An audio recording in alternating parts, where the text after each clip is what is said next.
Мелодия небесной росы. Удмуртская легенда. Жила когда-то в дремучем лесу старая мудрая ведьма. Звали ее Мудо-Крыс, мать леса. Говорят, с нее начинался лес, а может быть и сама земля. Ей подпирало небо, чтобы оно не упало на землю. Солнце отдыхало на ее ветвях. Из-под ее корней нарождался робкий родник, чтобы потом превратиться в могучую белую траву. Издалека приходили люди, чтобы поклониться Мудо-Крыс.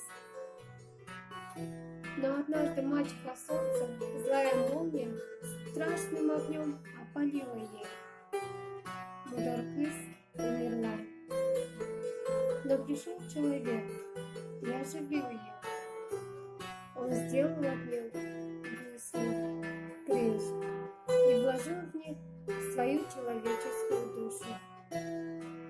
Так у людей появились быки-крыш, великие гусли.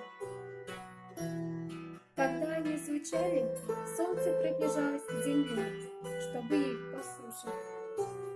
Когда они пели инву Чангу, мелодию небесной росы, небо плакало дождем.